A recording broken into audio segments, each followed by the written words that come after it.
This is a tutorial on how to do full end zone files. So the start here in the boxes down below, these are the pieces we're going to work with. So for this example, I'll just do this first one here. And I'm going to delete this outer box.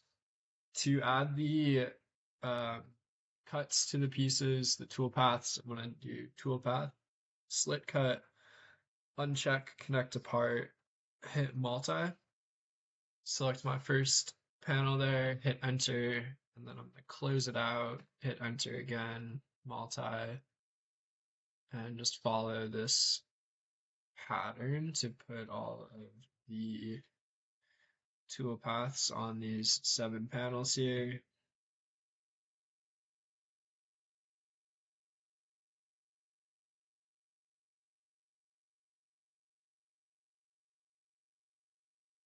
Now we need to put these onto the nesting sheets. So I'm going to use the Insert Sheets 2 app.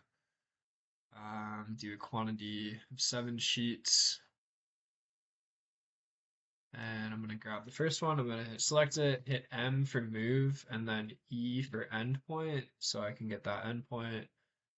And then I want to put this in the center of this circle here. So I'm going to click C, and that gives me that middle of that circle there.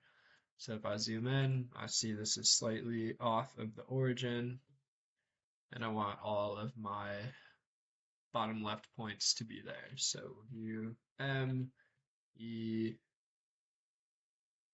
and then C, and there it goes. So we'll just follow this for all of the 7 panels.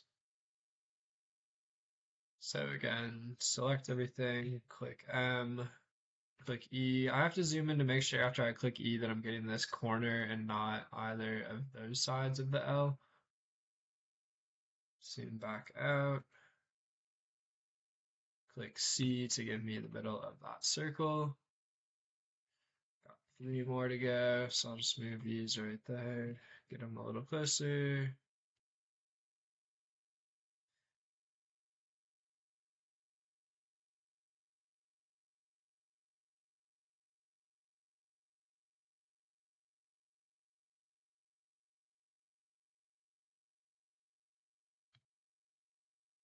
Alright, 1 more to go.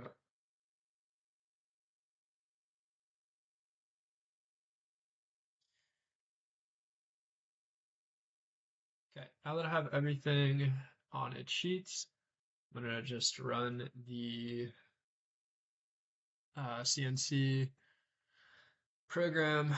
For this one, I'm just gonna call it test, but you'd obviously name it based on the file. I see it made a file for each one, which is great. And I'll do the layout, and then on the layout, we're gonna double check to make sure that the x-axis length is the same for every sheet, as it has to be for continuous files in order for them to be correct. So 180.001, I should see for all of them.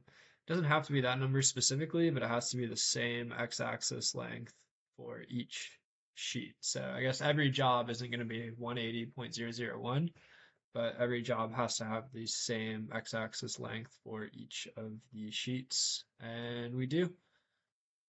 So that is how we do continuous end zone files as of July 20th.